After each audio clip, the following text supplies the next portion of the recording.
PDM का supreme court के 3 रुकनी bench के बाइकआउट का फैसला। नवाज शरीफ ने भी फैसले की तौसीक कर दी। हुकूमती इत्तेहाद ने इंतखाबात ताखीर केस में फुल कोर्ट बनाने का मुतालबा कर दिया। इत्तेहादी जमातों ने कहा कि तमाम सियासी जमातों को बाकायदा फरीक बनाया जाए। वज़ीर आज़म शहबाज शरीफ की ज़ेर सदारत हुकूमत की इत्तेहादी जमातों का इजलास हुआ, जिसमें नवाज शरीफ समेत हुकूमतों की इत्तेहादी जमातों के कायदीन और रहनुमा वीडियो लिंक के जरिए शरीक हुए। नवाज शरीफ ने अपनी दो टोक राय देते हुए कहा कि 3 रुकनी बेंच से इंसाफ की कोई तवक्को नहीं। इस 3 रुकनी बेंच में साकिब निसार ज़दा लोग शामिल हैं। बेंच के बाइकआउट के अलावा दूसरा कोई रास्ता नहीं। इजलास में मशावरती गुफ्तगू के दौरान ये तजवीज़ भी सामने आई कि अटॉर्नी जनरल अदालत में पेश होकर 3 रुकनी बेंच पर अदम एतमाद का इजहार करें। इमरान खान ने एक बार फिर सड़कों पर निकलने का ऐलान कर दिया। सहाफ़ियों से गुफ्तगू में इमरान खान ने कहा कि 90 दिन में इंतखाबात ना हुए तो सड़कों पर निकलेंगे। 90 रोज़ के अंदर इलेक्शन ना करवाए गए तो मुल्क में आइन नाम की कोई चीज़ बाकी नहीं रहेगी। चेयरमैन PTI ने कहा कि जनरल रिटायर्ड बाजवा हिंदुस्तान से दोस्ती चाहते थे, इसलिए मामलात ख़राब हुए। जनरल बाजवा के खिलाफ एहतसाब फौज के अंदर से होना चाहिए। सदर आरिफ अलवी हमारे और एस्टेब्लिशमेंट के दरमियान किसी किस्म का किरदार अदा नहीं कर रहे। पार्टी के किसी भी रुकन के दीगर जमातों और सियासी शख्सियात से मिलने पर कोई पाबंदी नहीं। एक सवाल के जवाब में इमरान खान ने कहा कि सुप्रीम कोर्ट ने पहले सोमोटो के जरिए असम्बली बहाल की तो उस वक्त सोमोटो ठीक था। अब सुप्रीम कोर्ट ने इलेक्शन के लिए सोमोटो लिया तो ये लोग सुप्रीम कोर्ट के पीछे पड़ गए। मेरी गैर मौजूदगी में मेरे घर पर हमला किया गया। इनके खिलाफ अदालत में केस दर्ज कराने जा रहा हूँ। बलोचिस्तान के ज़िला केच में दहशतगर्दों के हमले में 4 सिक्योरिटी एहलकार शहीद हो गए।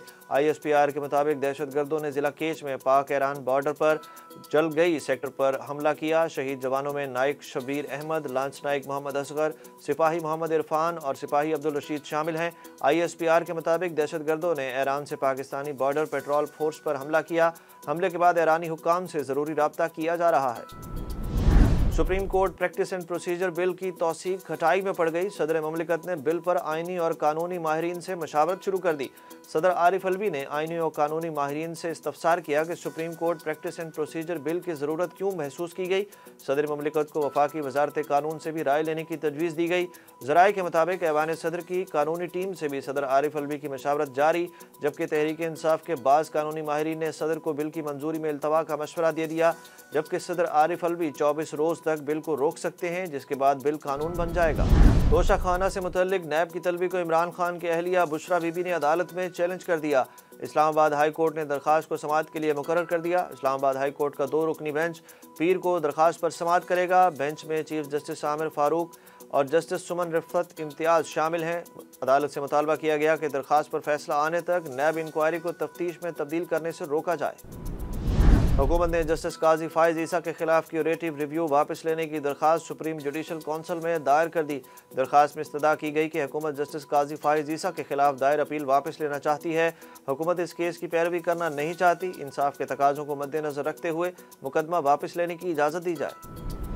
मुल्क में महंगाई की मजमूई शरह तारीख की बुलंद तरीन सतह 45.36% पर पहुँच गई। एक हफ्ते के दौरान आटा, दूध, दालें, आलू, मटन और बीफ समेत 23 अशिया ज़रूरिया की कीमतों में मजीद इजाफा हुआ। इदारा शुमारियात के मुताबिक 20 किलो आटे का थैला 50 रुपये 42 पैसे महंगा होकर 3160 रुपये तक पहुँच गया। सरगोदा में एक और बुजुर्ग शहरी मुफ्त आटे के हसूल में दिल का दौरा पड़ने से जाँ बहक हो गया, जबकि पेशावर में आटे की तकसीम के दौरान पुलिस और शहरियों में झड़पें। हयाताबाद में आटे के हसूल के लिए शहरी और पुलिस आमने सामने आ गए। स्पोर्ट्स कॉम्प्लेक्स में घुसने की कोशिश पर पुलिस ने रोकने की कोशिश की तो हजूम बिफरने लगा।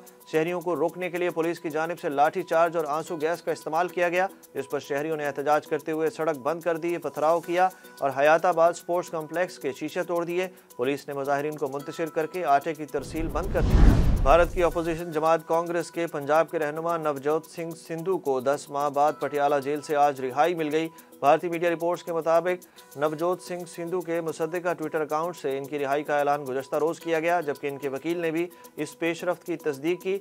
सुप्रीम कोर्ट ने गुज़श्ता बरस सिद्धू को 34 बरस पुराने रोड एक्सीडेंट के केस में 1 बरस जेल की सज़ा सुनाई थी।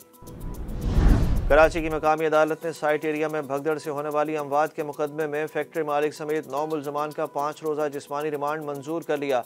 गुज़श्ता रोज़ साइट एरिया में फैक्ट्री में राशन की तकसीम के दौरान भगदड़ से 12 अफराद के जान से जाने का अफसोसनाक वाक़या पेश आया था। और बाबर आजम का नाम भारत के तालीमी निसाब में शामिल, तस्वीर सोशल मीडिया पर वायरल हो गई। कौमी क्रिकेट टीम के कप्तान बाबर आजम के नाम को Indian certificate of secondary education की निसाबी किताब के स्पोर्ट्स सेक्शन में शामिल किया गया। भारत की निसाबी किताब के 8वें चैप्टर में बाबर आजम को साबिक भारतीय लेजेंड क्रिकेटर्स सचिन तेंदुलकर, विराट कोहली और दीगर मारूफ खिलाड़ियों के साथ शामिल किया गया है। सोशल मीडिया पर गर्दिश करने वाली तस्वीर में देखा जा सकता है कि किताब में क्रिकेटर्स के उर्फी नामों पर मबनी सवाल लिखा गया है।